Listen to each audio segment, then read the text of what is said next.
Yo guys, what's going on? Robert Warshack here. I'll be going over the best decks and what to play post-patch day one. We just finished like a 10-hour stream. We played a ton today, so we can say that Cycle Rogue saw zero of it, considering it was very popular at Legend and High Legend. That deck is, haven't seen it at all. The Scam Warlock deck with the Amalgam and like the Freyak and all that shit, that's gone with Dorian. However, the decks that were pretty much just runner-up to those decks in regards to strength didn't get nerfed at all, and a lot of the underperforming quest decks or just underperforming decks that contain new cards also didn't really get buffed a lot. So the super scam decks that basically on turn 5 or 6 you lose if they have the right cards, those are gone. However, the power of these decks that were basically just right under them are really good right now. Protos Priest being a majority of what I played against today, a very, very high number. This deck is just insane because of the Resuscitate card. This is a Resurrect, a 1, a 2, and a 3 cost minion.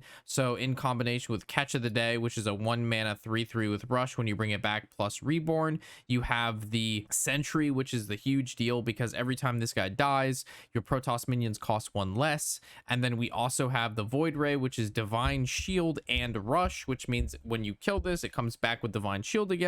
And you also run Chrono Boost, which is the 3/4 charger, which can also get brought back with Resuscitate if not the Void Ray. And then the top end is the Mothership. So you have like maximum early game, huge pressure, massive discounts, very hard sticky board to deal with. Parts of it have lifesteal, parts of it has Divine Shield, more than half has Rush, and then you just have basically Mothership, which if 2 Motherships along with Hallucinations can't win you the game, I don't know what you're doing that game, but something went terribly wrong, because if that's a lot of Protoss cards like Carrier, Colossus, and like the Templars, which form Arcanon, which is insane. Very, very powerful, curves out like a champ. And then also another key factor is the Trusty Fishing Rod. What makes this card super good is it pulls Catch of the Day, right? And then if you have your Sentry die, it'll start pulling Sentries because the Sentry costs 1 mana. And then after 2 Sentry dies, it will start pulling out Void Rays. So Trusty Fishing Rod is insane in this deck because of the fact of the discounts, and once they get discount and they cost 1, it starts pulling them out. So yeah, Protos Priest, insane, and it's really not that expensive. There's 1 legendary in the whole deck. Have you come? Remind the viewers as one of our top sponsors that they should like, comment, sub if they haven't.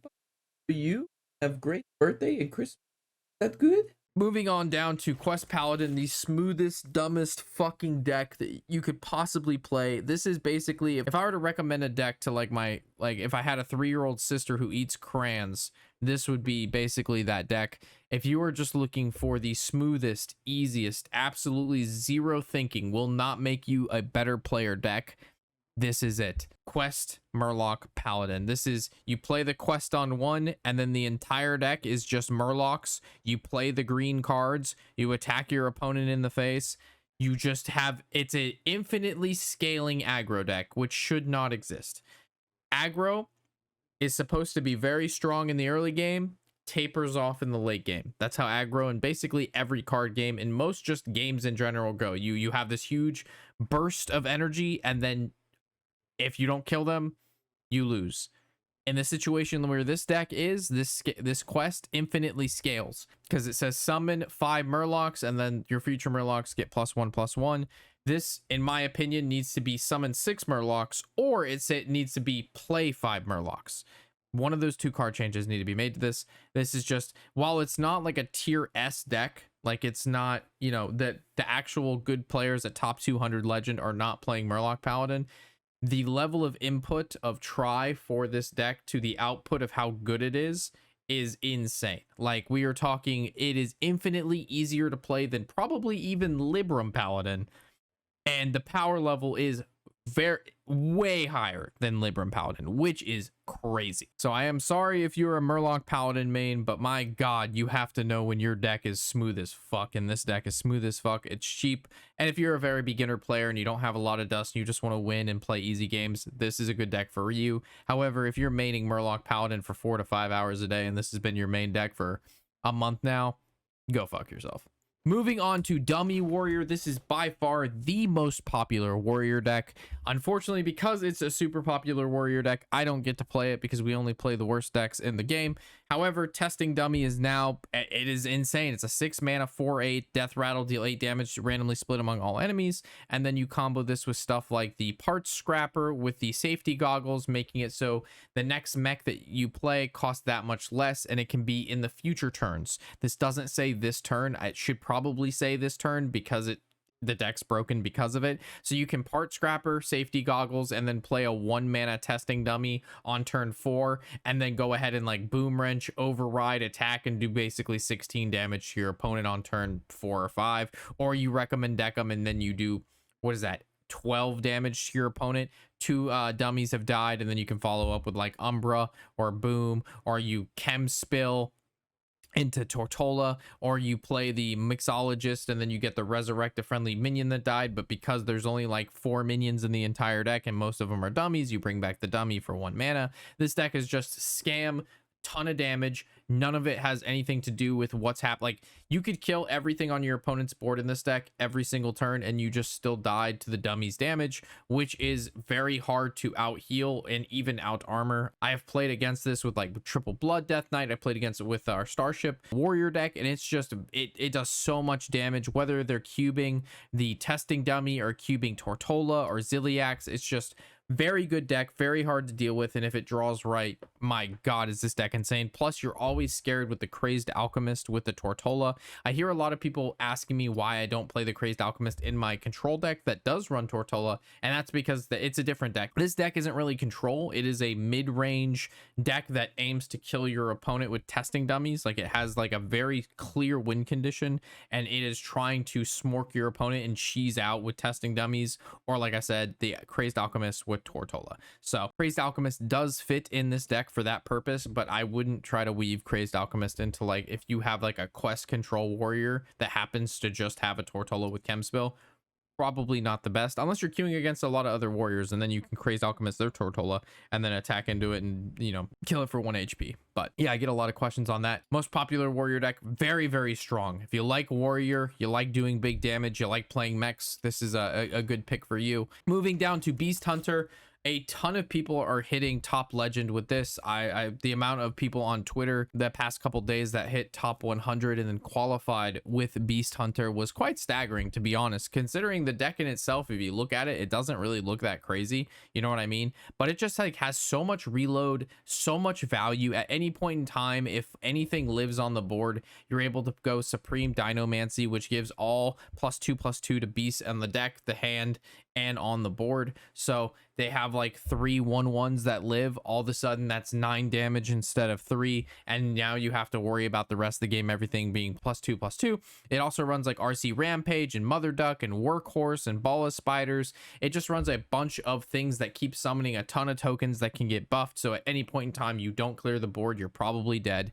Jungle Drim is massive damage just coming down because it's the location. So if they have 3, 4, 5 beasts out, you're taking Fireball worth of damage on 2 durability on, so it's a 2 mana, basically deal 10 damage in total for 2 mana, which is just a lot over time. There's quite a few different builds of the Beast Hunter. This was the highest win rate deck from HS Replay at the moment. I posted one a few days ago that worked for me. I played it around 2K Legend, didn't lose a single game. It was a little bit different than this, but still the general grasp of it being a Beast Hunter that just revolves around tokens. Also, this deck is very cheap as well, has 1 legendary in the whole deck, which I'm pretty sure you get this guy for free on the rewards track if I'm not mistaken, or maybe I just got lucky and happened to get him as my random legendary there. But yeah, pretty inexpensive deck. Most of these aggro decks are inexpensive. Protos Priest is very cheap, again 1 legendary in this deck. The Quest Paladin, I think there's 2 legendaries, Grunty being 1 and then the Quest obviously being the other. We have the Dummy Warrior, which is going to be quite expensive. That's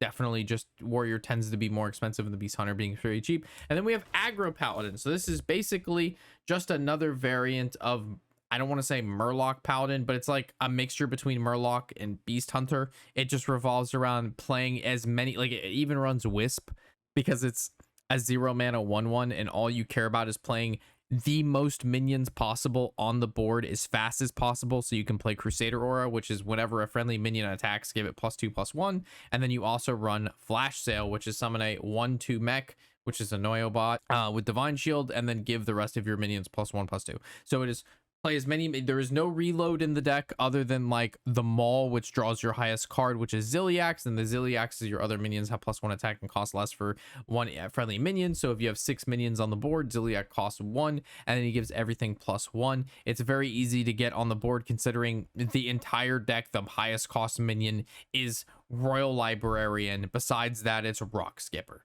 So just insane aggro meta right now. Weird.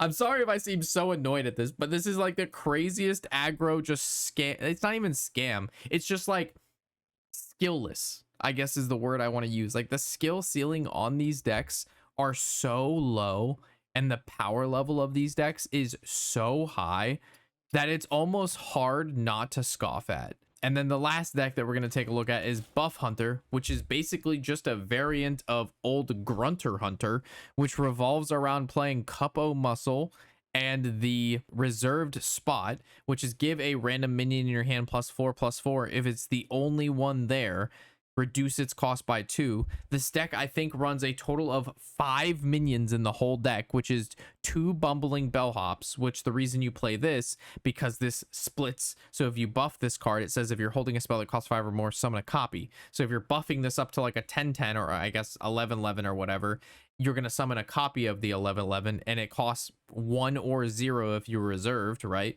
So you love that. And then the other card you run is the Mythical Rune Bear. This is a 4 mana taunt battle cry. If this has 4 more attacks, summon a copy of this. Again, the more buffs you put on this, the copy will also have those buffs. So this deck revolves around cheating out a massive just 10/10, 15/15, 14/14 minion on turn 3 to 5 with a bunch of Cupo Muscles and reserve spot. And if that doesn't happen to work, then you follow up with RC Rampage, Death Roll, and Supreme Dinomancy with a bunch of tokens and just burst that way. So you have the front end summon 2 giant minions and cheat, buff again 2 giant minions and cheat, and then in between that you're like weaving in small tokens. Yeah, so we have Protos Priest, which is aggro, Quest Paladin, which is definitely aggro, Dummy Warrior, which would probably be the hardest deck here, the most expensive deck to build. Still not that difficult, but I would say harder than all of the other decks, the Beast Hunter, Aggro Paladin, and Buff Hunter. This is a very aggro meta right now. If you are a OTK player, you're in shambles. If you're a mid-range player, you're surely in shambles. And then if you're a control player, you're probably having a pretty good time if your control deck is refined enough to deal with this massive high-level aggro. However, keep in mind, if you are a control player, you're going to have to go against the Starship Death Knights, the Armor Death Knights, the Wheel Locks, and the Mill Warlocks. So there are unwinnable matchups if you decide to play other control decks to fight against this aggro, because people are countering the people playing control decks with anti-control, which then again just loses to basically every single deck here, which is weird. So very funky meta we're in right now. The game is incredibly aggressive, probably the most aggressive meta I have ever seen in Hearthstone. I always say this, but I'm more interested now than ever. Is this what you guys are seeing in Hearthstone? Because I don't think I have ever seen, we've never done a meta breakdown where literally we cover, instead of 5, we covered 6 decks just because I was trying to find something that looked like control, which Dummy Warrior was the closest thing to control we could possibly find. And it's just insane. We're talking, it caps out on turn, what is this, 5 or 6 we have on a lot of these decks. So it's just insane. It's just insane. Interested to hear what your guys' thoughts are and how the patch has affected you.